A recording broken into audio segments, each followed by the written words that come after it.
Welcome to the Mets Pod, presented by Tri-State Cadillac. On today's show, we talk the week that was 2-2 for the Mets after their comeback win on Monday night against the Angels. Of course, we go down on the farm to take a look at potential late-season call-ups, make new scoreboard predictions, and answer your mailbag questions. So subscribe to the Mets Pod at Apple Podcasts, Spotify.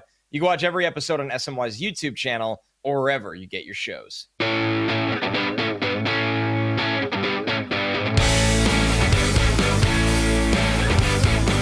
What's up, everybody? Welcome to the Mets Pod presented by Tri-State Cadillac. Taking a Cadillac is more than just taking a drive. Discover which Cadillac is right for you and elevate every journey. Visit your Tri-State Cadillac dealer. I'm your host, Connor Rogers, joined as always by my co-host, Joe DeMayo, coming off of a 2-2 stretch here for the Mets since our last podcast, Joe. It's been a little bit more of ups and downs, but it's nice to record a show after a big comeback win for the Mets against the Angels in the opening game of that series at home. Connor, Mets won 2 in a row. I saw the Brewers have won 11 in a row. So Mets just need to win 9 more, and we'll be, getting right up back there, to where we were. Right to where we belong, right near the top of the sport. But obviously, the weekend was a myriad of inconsistency. Certainly, Friday night, little peculiar kind of almost pseudo punt game, and they weren't down enough to be punting. So that Friday night, I think, was a little weird. Saturday, we'll get into David Wright Day. I was there. That was a couple mental mistakes, couple errors, and the game kind of went from there. And then winning the last couple games, and of course, Monday night's game, just being the ultimate team win. Contributions from the top of the lineup, contributions from the bottom of the lineup, and guys like Kevin Herget and Chris Davinsky keeping the Mets in the game when Kodai Senga's not able to go beyond 3 innings. Just a good way to start off this Angels series. You know, it's funny, Joe, and you always feel this way when you're the fan of a team and you're so entrenched in watching them. But how many times in your life have you watched the Mets knock out a starting pitcher in the first 3 to 4 innings and then mop up duty players that are probably from AAA come in? You don't tack on more runs. And then when you blow the game, you're sitting there and you're just going, of course, you have to take advantage of that. And the Angels didn't take advantage of that to the fullest extent against the Mets. And credit not only to those guys for holding it down, but the Mets, Joe, besides the Baty home run, played some small ball in ways last night and played out of their style at times that, it was really awesome to watch, whether it was drawing walks, stealing bases, and then something you had said to me that I thought was a really good call out, because we live in this world of exit velocity, although there was high exit velocity on this play. The Soto 2 RBI single, obviously that could be a ground out in a scenario where the defense is positioned a certain way. But I looked at it, and this is how you explained it to me too. 2 strikes on Soto, you choke up a little bit, you put the ball in play. You got a big gap right up the middle there. That's great baseball from Juan Soto. And I think we are so sometimes entrenched in this era of luck or being unlucky, and you have to hit the ball hard to deserve full credit. Sometimes if you just put the ball in play, as we saw with Ronnie Mauricio, which brought a huge run home, great things happen. We saw recently, Joe, Luis Torrens, and Soto was on third base and had the big lead. It's hard to make plays in the field in baseball. It's really hard because you almost have to be perfect. You have to field it cleanly. You have to get the ball out of your glove cleanly. And then throwing the ball home is not easy, especially with the rules of how the catchers have to be positioning themselves. So I think, Joe, while some people might be sitting there and going, it still feels like this Mets team is not playing nearly up to their full expectations and capabilities. I thought it was great to see them play a little different style of baseball. You have to just balance each day. There's going to be days where you have the home run ball. There's going to be days where you're smacking the ball over the park. And there's going to be days where you're going to have to manufacture runs. And Juan Soto, just over these last couple of days, what it showed is just like the high IQ baseball player that he is, that secondary lead off a third and scoring and hustling, for the record, hustled home. And then putting the ball in play, choking up. Juan Soto definitely had the approach there. Put the ball in play, make sure a run scores, and if it finds a hole, then 2 runs score. And let's not forget on that, right before that, Francisco Lindor getting the good jump and stealing second base. Right. This is a guy in the midst of an 0 for 25. Obviously, things are not going well for Lindor at the plate, but he drove in a run, hustled down the line, bases loaded. Could have been a double play, but he hustled and beat that out. Steals second base. So while Lindor is not contributing the way the Mets expect him to offensively, he still did a couple little things in Monday's game to contribute to the win. So all in all, that's a good sign that, again, the leader that Lindor is, when he's not hitting, it's not going to disrupt his fielding, his effort, or anything like that. Just now we just need to get the ball to fall. He hit a couple balls hard, just found gloves. So hopefully Lindor gets out of it pretty soon. This was the rare high-scoring win, Joe, where not much from the top of the Mets lineup, honestly. You had the big Soto hit, but it felt like the bottom of the lineup in this game looked more comfortable and confident. You saw the Brett Baty home run. Great job by an awesome Monday night crowd at Citi Field to get behind Francisco Alvarez, a guy that we know is, for a lot of good reasons, an emotional player. I feel like that probably meant a lot to him, that kind of welcome back. His at-bats were great. And I'm not even just talking about the double in a clutch situation where it was an adventure for the right fielder, but he still hit the ball really hard to the opposite field. Drawing walks, taking good at-bats, and just not chasing pitch after pitch after pitch like you had to be a hero every time. You know, it's so funny to me, Joe, and this happens all the time in the Mets spot, and maybe I could use it to my advantage. Last week I said it's starting to feel like Brett Baty's just the odd man out. The Mets will like the potential of Ronnie Mauricio. Luis Angel Acuna, we don't think there's a lot of value for him because he feels like a speed and defense utility guy.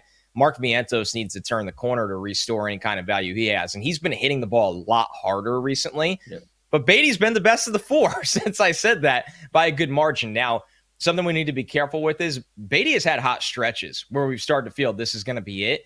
And then rather than just coming back down to earth and being an average third baseman, he plays significantly below average for too long. If Baty could take the hot stretches and then when he comes back down to earth, just be mediocre to average, I think the Mets would live with that at third base right now. But you got to enjoy this kind of stretch when you have it.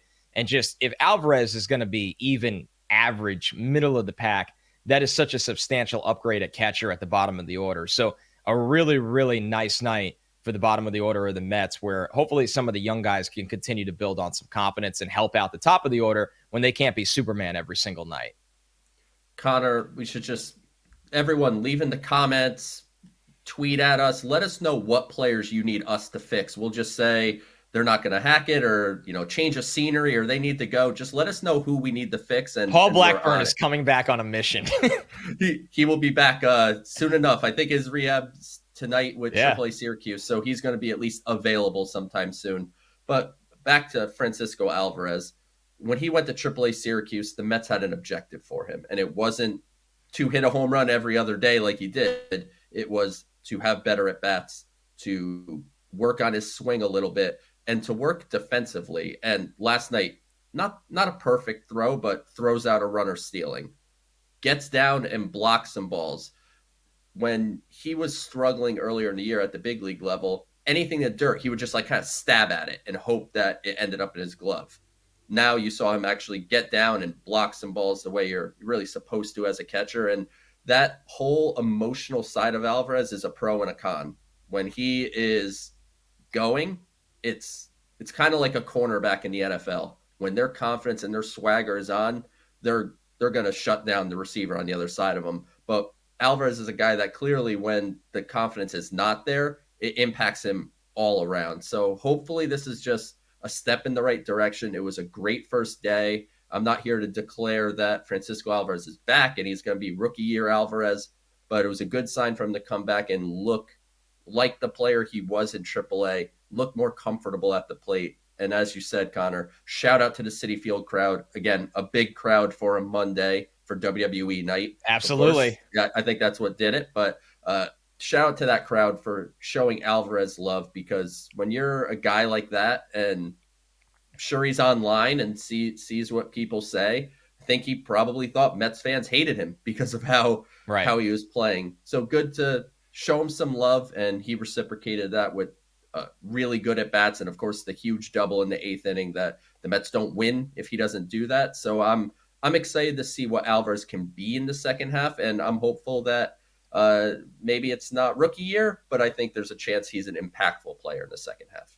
And yet another reminder after WWE night, the productions at Citi Field are just incredible. Honestly, even when you're watching the game at home, you can feel the different wrinkles that they're throwing in at the stadium with the sounds, obviously with the excellent photoshops of the players' headshots into different wrestlers. It was really, really awesome to see. So as we, kind of ramp this up every single week, Joe, we're getting closer to the trade deadline here. This, to me, with the way the Mets have been playing, we haven't learned a lot. It kind of feels like it's more of the same conversations. I would say the more of the same is it feels like this team doesn't have an everyday center fielder. I mean, maybe they strike out at the deadline and Stearns had protected himself. And we'll get to Stearns' press conference in the middle of this. And they just ride it out with Jeff McNeil a lot in center field. I don't know if that's a realistic answer for the remainder of the season.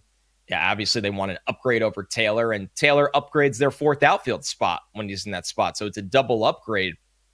I think if you want to argue that we've learned anything, they might be able to get by in the infield with the kids. I don't think we're sitting here and going, if you don't get a third baseman, it's a disaster. It definitely can lower the floor because, unfortunately, for young players that have been inconsistent, like Baty, like Vientos, like Mauricio, and Acuna, who's been up and down in terms of being on the team, you don't always know what you're getting week to week with them at third base. But if you can kind of ride a hot hand at different times, that might be able to work.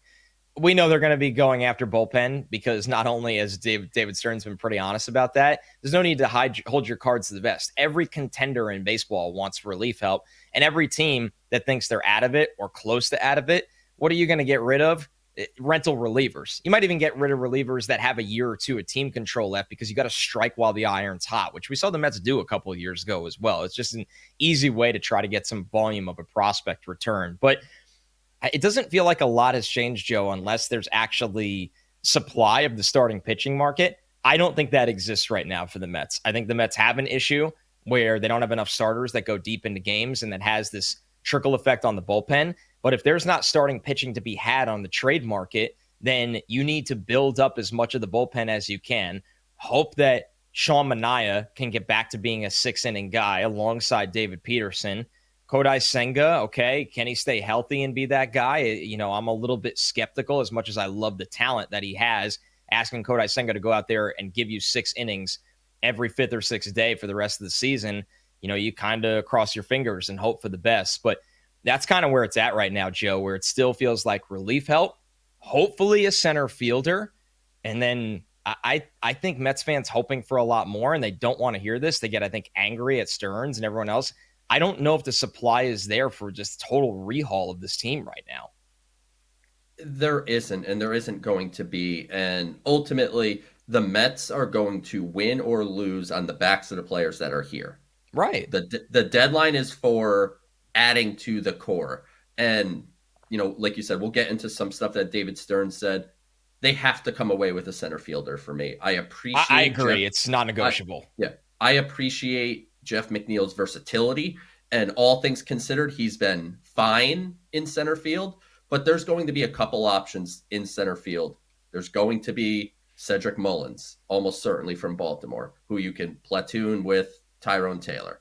There's going to be Luis Robert Jr., and I know people groan when they hear about Luis Robert Jr., because 2 years ago, this was a guy that looked like he was on the precipice of being an MVP candidate, one of the best players in the sport, and the last calendar year has not been good. It's been bad, straight up. But here's where I think Luis Robert can make sense for the Mets. One, the Mets versus left-handed pitching this year, they're hitting .229 with a .665 OPS against left-handed pitching. Despite Luis Robert just getting over the Mendoza line recently for his stats for the season, versus lefties, he's hitting .299, .427 on base percentage, and a .979 OPS versus left-handed pitching. So you could bring Robert in and sort of do the pseudo platoon if you want, like to give Tyrone Taylor some reps or McNeil some reps in center field. Maybe Robert focuses more against left-handed pitching and you kind of see how it goes. This is a guy that's turning it on as we move closer to the deadline. Over his last 12 games, he's hitting 350, OPS of 1050. So he's turning it on, I guess, at the right time. And if you want to take really that home run swing, that's what Luis Robert is. There's a chance that you fall on your face, but contractually it can't really kill you because it's two team options after this year. So the Mets would have the option to keep him or let him go. But I'm getting more and more receptive to the idea of bringing Luis Robert in. He has the speed, he has the defense, everything that you want. Now it's just a matter of, can he come to a contending situation and step up? And then as far as, go ahead, Connor. No, I totally agree where that's more of the ceiling chase, right? The speed of Robert, because I love when this team is aggressive, but he's got to get on base to utilize it. And I just wanted to piggyback off your point because it's a great call out how bad the Mets have been against lefties, which is almost bizarre because typically you would think Pete Alonso and Mark Vientos would kill left-handed pitching, and they haven't done that this year. One odd note to even back that up in support of Cedric Mullins, he has reverse splits. He hits left-handed, but against lefties this year, he's got an 854 OPS. He's hitting 288 and gets on base at a 39% rate. Against righties, he's hitting 192. So it's either of those guys significantly helps that problem, Joe, where if they walk away at the deadline with either of those players, there is a defined role for both of them, speed, defense, and hitting lefties, that the Mets need help in all three areas right now. 100%. So to me, there's no excuse to not come away with one of those guys. I think they're not going to cost a ton to get one of them. You'll have to give up something. Like, it's not like it's for the price of my Twitter account or something. Like a 25th ranked-ish prospect, 20th. It might be someone around the top 20, give or take. Like, to me, you could get one of those center fielders for a reasonable price. So I would be very interested in pursuing that. Third base, I'm content with riding with the young players.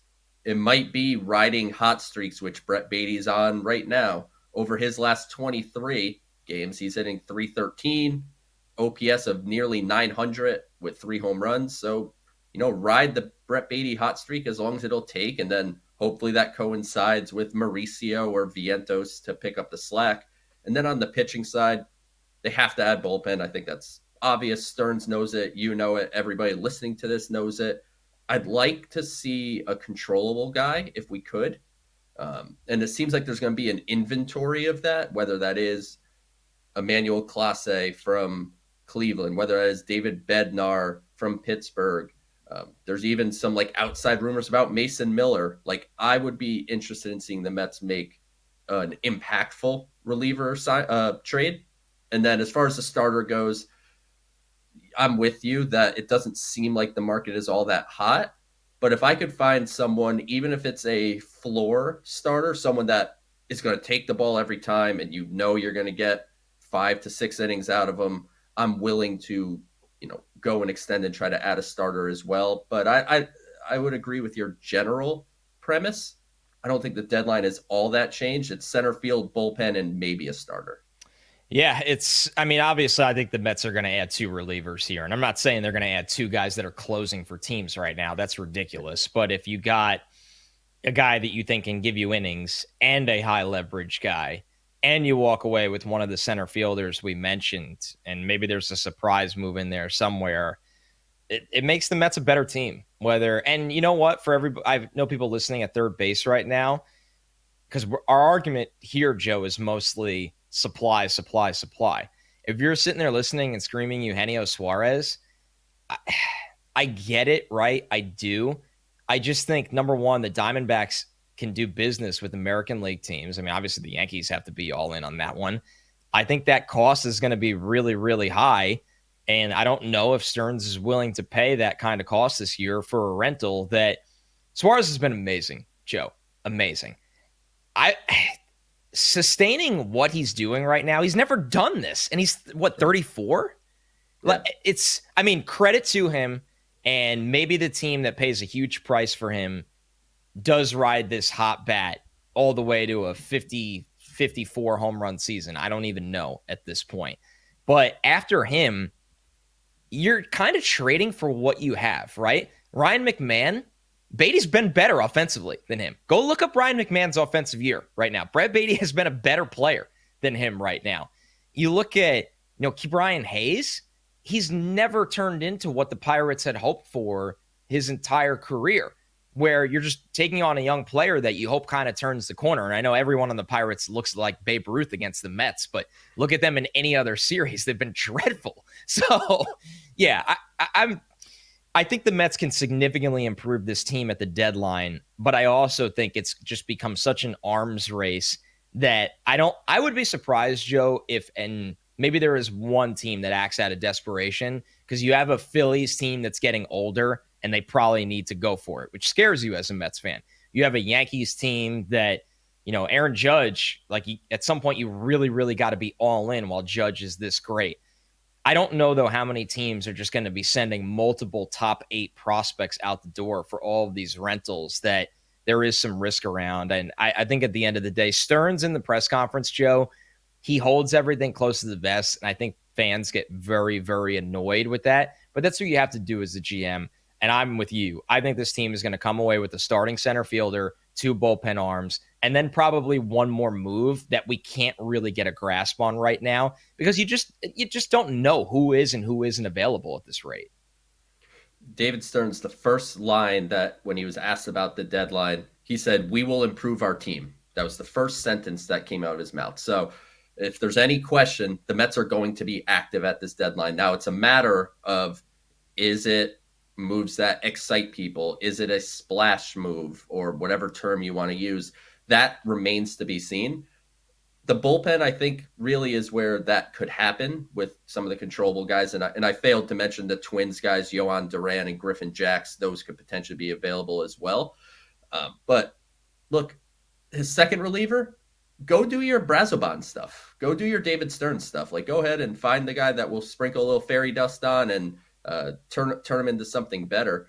But I agree with you. Looking at what stood out from Stearns' press conference, one thing to note, as there's a lot of people saying that they need to make a move now. They need to make a move now. Some of the sellers haven't fully established That's not how it works yet. Yeah. And Stearns even said he thinks there's going to be teams that are deciding 3 days out from the deadline. So we're going to be up against it, I think, with a lot of moves happening. And big picture, maybe that's something that MLB needs to look into, moving the trade deadline back a little bit, just to supplement the new playoff format. But overall, Connor, the center field conversation that he had didn't give me the warm and fuzzies as someone that thinks they really need to address center field. But he also was non-committal when he was asked, are you okay with Jeff McNeil being basically the full-time center fielder? So kind of a little bit of both sides of the coin, which I guess is GM or executive speak. He also mentioned that third base, his expectation is that it's going to be the guys here. So I think that plays to the point you just made. Fans dreaming of Eugenio Suarez. Maybe give that one up. I don't think the Mets are going to be looking to make a big move at third base. And what stood out to me also when talking about the rotation, which I was surprised there weren't more questions about the rotation, given the health of Senga, the health of Minaya, but there was something about Clay Holmes. And I thought he answered that pretty well, where they asked, hey, what is the innings number? And you and I talked about it when the Mets signed him. I don't know, 135, 140. And Clay Holmes said in spring training he's hoping to do 160. But Stearns said, there's no artificial number that we're making up for the sake of it, because there's no evidence that only increasing blank percent prevents injury or prevents something. So they're going to operate, I think, maybe not quite start to start, but close to that, where it's how is he feeling objectively and subjectively. And so it's on Holmes to be honest with the staff. My opinion, Joe's opinion, he's not going to last the year in the rotation. He's eventually going to end up in the bullpen, which to me says that's why the Mets need to go and try to acquire a starting pitcher if they could. Yeah, and then there's the obvious question of, and he was asked about this, do one of the guys in AAA, one of the prospects, come into the fold, and that would open up a bigger conversation of not only what can they offer, because those are young arms that you're going to be a little careful and delicate with, unlike a veteran, and the fact of what does this team look like after the deadline, whether you have to do that or not. Not even the Mets can answer that right now. Before we go down on the farm, Joe, you were at David Wright Day. I was the best man in a wedding, which is the only way I would ever miss David Wright Day. Anybody in our age range, David Wright is 9 out of 10 Mets fans in our age range's favorite player of all time. I mean, just everything you could ever want to represent the fan base. But I got to watch back everything. But being there, Joe, just what was the atmosphere like? It seemed really, really special. And as the Steve Cohen era Mets have done, the way they honor players and have these days set up, it feels just flawless across the board. The place was an absolute zoo. Traffic getting in there was a disaster, but of course, yeah, that's the way it goes. But I also went to the Mike Piazza retirement, and this just had a totally different feel. Like Piazza, I think fans were sitting and taking it in and appreciative, obviously, of Piazza and happy that he was getting his number retired. There were David Wright chants. It got really loud in there. You could see everyone, as soon as Howie Rose took the podium, everybody stood up. No one was sitting down and just taking in. Everyone was at full attention for this and, emotional, right? Like I saw people getting emotional. I got a touch emotional, maybe. It's possible. But one thing, too, David Wright really is like blended generations, right? Like my mom, David Wright's her favorite player. My mom's been a Mets fan forever. She brought me to Shea when I was a kid. The whole reason that I'm doing this podcast is because my mom got me into the Mets. So being able to bring her was awesome. And then obviously our age range, David Wright really came up, end of high school into college years for me. That's when he was coming up. And then if you go like a touch younger, if you're like in your mid 20s or so, or mid to late 20s, David Wright is your first player that you really remember being your guy. So this is a guy that blended generations. It was a great environment.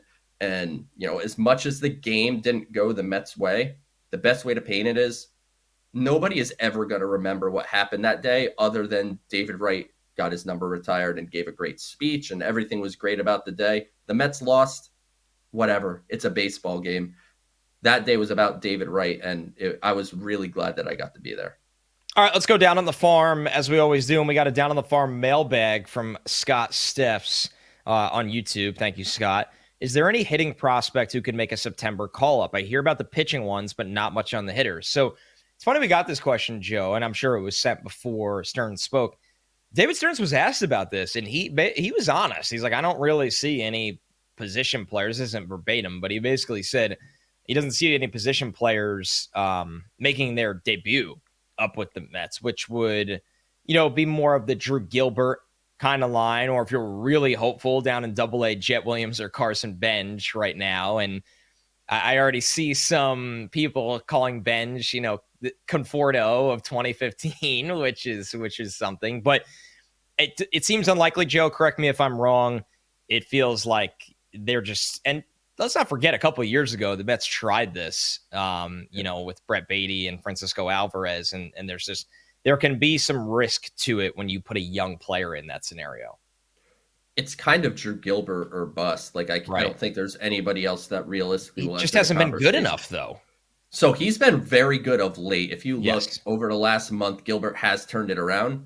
But I think this speaks to the fact that no matter what David Stearns said, and maybe I'll be proven wrong and we'll circle back on this show, it just tells me the Mets are going to go get a center fielder. That's a good point. Why would you rule out a guy that is playing well at the AAA level? Center field is an unclear position right now. And if you're essentially ruling it out, that makes me think that there is a center fielder of some caliber coming in, whether that is a Luis Robert or Cedric Mullins or somebody that we're not thinking about. But yeah, I think right now the position players, they've had a much better year this year on the position player front than they did last year. Jet Williams having a great year. Carson Bench has been fantastic since turning pro. Jacob Reimer is having a breakout season. So even further down, Brooklyn, AJ Ewing, there's a lot of good offensive players. But for 2025, I agree with David Stearns. The internal / young players that are going to make an impact on this roster are the ones that are already here. That's Brett Baty, that's Ronnie Mauricio, that's Mark Vientos, and Luis Angel Acuna. Those are the ones that I think are going to impact the rest of the season offensively. Because it goes back to a convo that we try to maintain with the deadline. A lot of teams are looking for floor, Joe. A lot of teams are. You can make ceiling moves. Right when the Mets got Cespedes, that was a ceiling move, and it is the perfect example of a ceiling move because it couldn't have gone better in terms of you got the best version of him. You brought up Luis Robert, who is kind of both because people will look at it as a ceiling move, but his speed and defense is a floor move. At the deadline, when you go build up a bullpen, you want to increase the floor of your bullpen, or if you go get a starter and things along the line of that. Calling up a prospect is the furthest thing from a floor move. It's a ceiling move. You're trying to see if that player can carry over their minor league success into the majors. And if they don't, it's not fair to them for you to be impatient and be like, well, this isn't working in 10 days, so you got to go back down because you don't have time for that after the trade deadline. You got to win as many games as you can. So it's, we'll see with Gilbert, but I that's a good assessment from you, Joe. It feels like they want a veteran out there in center field, and you can get to next spring, and a lot of these young guys will have a chance to show that they're not far away. All right, let's get into the scoreboard because we took last week off, as it's always a little bit odd around the All-Star break, but we get right back to it. And Joe, you return with, you've been surging lately. You have a 45-41 lead. We have 6 games this week. 2 more against the Angels, 3 against the Giants, 1 against the Padres. Joe, you won last week. I'll let you kick off the first one, which is over-under push is 1 for Francisco Alvarez home runs. I will push. He homered every day, basically, or every other day with AAA Syracuse, and that ball almost got out on Monday night. And that was that natural take the ball the other way with authority. It feels like the residuals of that hamate injury maybe, if not behind him, getting closer to behind him. So I'll say Alvarez will pop a home run this week. I'm going to agree with you. I like the push here. You always have to factor in that he's a catcher, so you don't get the same 6 games at bats that you do when we do categories for Lindor and Soto and Pete.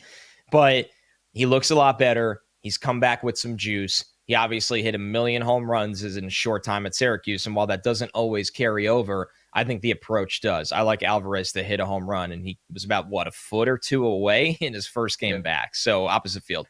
Over-under pushes at 1 for Mark Vientos home runs. I'm actually going to go under here, Joe, even though it goes against the law that he is so due for a home run. He's making better contact. He's making harder contact. But Vientos right now has a little bit of the issue that goes back to something we talk about a lot here. I don't think he's going to play all 6 of these games. Maybe he's a pinch hitter in the games that he doesn't play, but the Mets have all the young guys up right now. And while they are injured at both DH spots with Jesse Winker and Starling Marte, it was good to see Marte running at Citi Field, by the way. He wasn't lying when he said it won't be too long after the break. I'm going to go under here, Joe, for Vientos. But he's due, man. He's really due.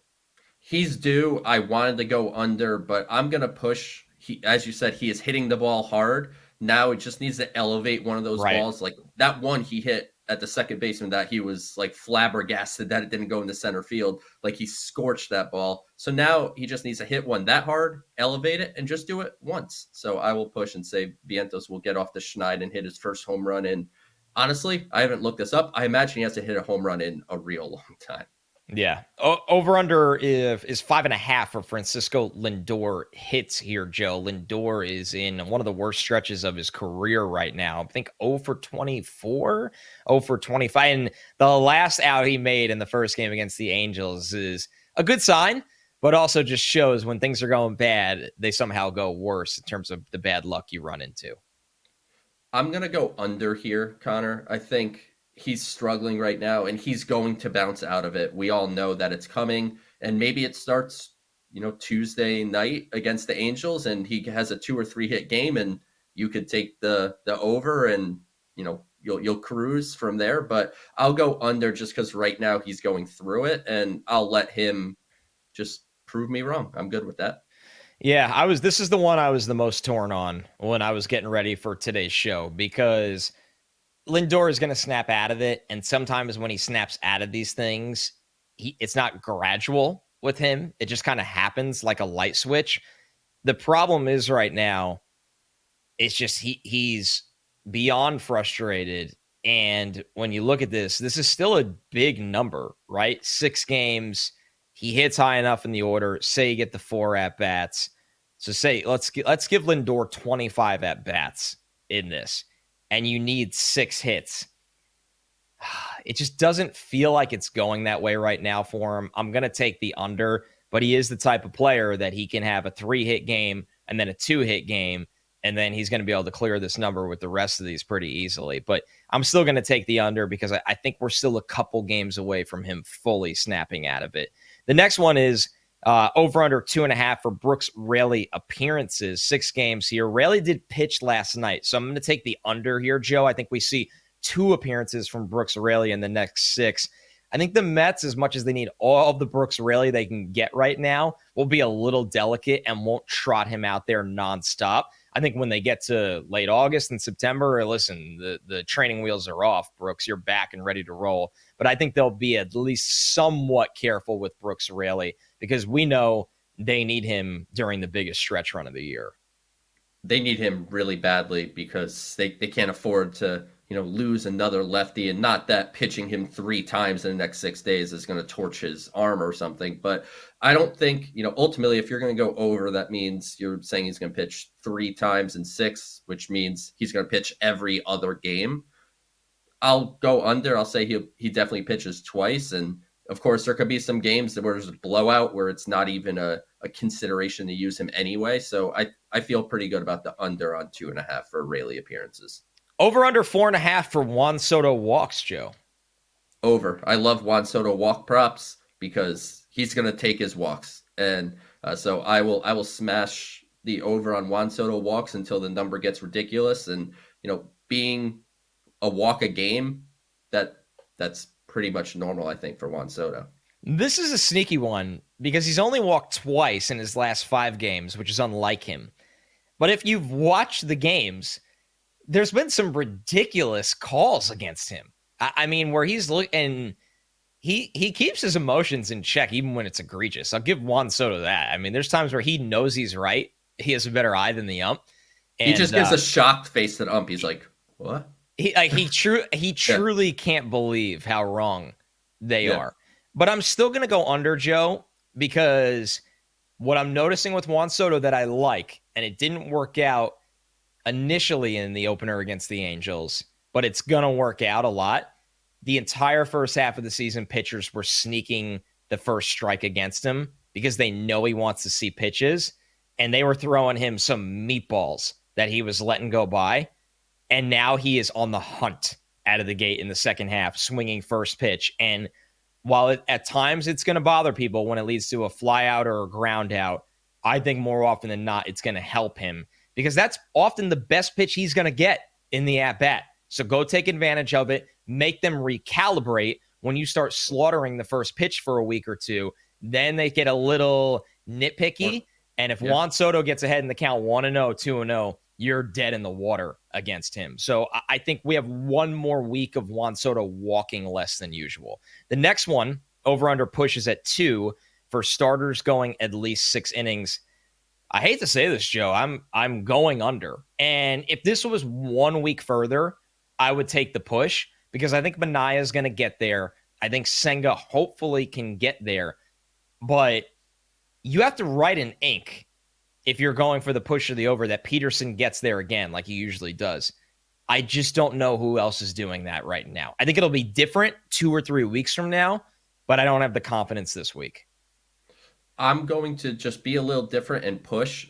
I double check. I think Peterson's only pitching once in this series. Like if it was twice, then it's easy. But I think you're banking on 6 innings from David Peterson. So I just need Frankie Montas to have a good outing. He pitched into the 6th inning his last time out against Kansas City. So just get a couple more outs. Clay Holmes seemingly pitches into the 6th inning every time and then just doesn't complete the inning. So I will push and just say one of those guys is able to finish 6 and Peterson does what he kind of normally does. And to your point, that's something I think that will improve as Manaea gets stretched out more, as Senga gets stretched out more, as the Mets potentially add a starting pitcher. So we'll go with a push there. All right, last one here, Joe. Over under push is at 4 for Mets wins. Ooh, you know what? I'm feeling good off of 2 wins in a row, so I will push. I'll say the Mets will go 4-2 in the next 6. The Angels, while a dangerous team, they're not a team that the Mets can't beat. They make a mess of things in the field, I'll tell you that. Look, that's baseball, Susan, right? Like the Mets will do it sometimes. Every team, and that's to the point. The Angels do it a lot. But if you look ahead to the Giants, they're not playing the best baseball. Very poorly, yeah. So I see no reason why the Mets can't pull off a 4-2 stretch. I'm going to take the under here. I think this is a 3-3 for the Mets right now. The Angels, as much as I'm laughing at their defense, every single guy hits home runs. It's wild when you look at every single guy that comes up to the plate. They all hit home runs. The Giants are playing so poorly right now compared to what they had been all year that they are due to snap out of it and at least play better. And we know how good the Padres can be. It feels like, especially against the Mets. So I think a 3-3 week for the Mets here, and then hopefully some big-time juice out of the trade deadline. You're listening to the Mets Pod presented by Tri-State Cadillac. Subscribe to the Mets Pod at Apple Podcast, Spotify, SMY's YouTube channel, or wherever you get your shows. All right, Joe, let's get into the mailbag real quick here. Dash 1103 from YouTube. Is Seth Lugo off the table for the deadline? That would be a great reunion to augment the rotation. So, Joe, once upon a time, the Mets weren't that interested in Seth Lugo being a starter. He was. He said, okay, I'll show you, and it's worked out wonderfully for the Kansas City Royals. He said, I'll show you, you'll see, and he's been fantastic. Obviously, was a Cy Young candidate last year and another good season with Kansas City. They're one of those teams that is just on the bubble. Are they going to buy? Are they going to sell? But if he is available, I would be very interested in Seth Lugo because I think he provides exactly what the Mets need in the rotation, which is floor and innings. And so if Seth Lugo is available, I don't think he's off the table for the Mets at all. And I would be personally very interested in bringing him back and letting him kind of fulfill what he always wanted, which was be a starter for the Mets. Yeah, Lugo threw over 200 innings last year. He's thrown over 100 this year. He's just been a tremendous addition for the Royals. He has a player option after this year. He's been so good. It's assuming he's not going to take that, which means the way the Royals operate, though, Joe, it feels like they got to get something for him. If you feel like you're going to lose him, you have to look yourself in the mirror and go, are we going to win the World Series this year? I think if Jack Caglianone came up and was what they thought he was going to be instantly, they would view their projection differently. He hasn't gotten going. Their offense just hasn't been good enough. But we'll see if Lugo. I don't look at Lugo like I look at DeGrom, where it's like he'll never come back here. And there's none of that with this regime or anything like that. So if he's available, it's definitely worth a phone call and would be a big time addition. You just have to see, like you said, if he's available. Our last one here from Josh Rogers. Josh Rogers NYC on Twitter. Is there any harm in seeing how Jet, Benj, Acuna handle center field now before they trade players to fill the slot? So, Joe, we probably just ran out of time for this one if you were the Mets, where they chose to do this with McNeil instead because McNeil has a floor as a professional hitter. The other three guys have not established that yet. This would be something that I think you'd rather get a really good look at in spring rather than when you are just trying to hold on for dear life at the top of this or near the top of this division. Yeah, we're 9 days out from the deadline. They did their experiment, and it was McNeil. Yeah. And to be fair, they chose correctly. Yeah, he's done perfectly fine. And nowadays, Connor, everyone's citing like Michael Conforto.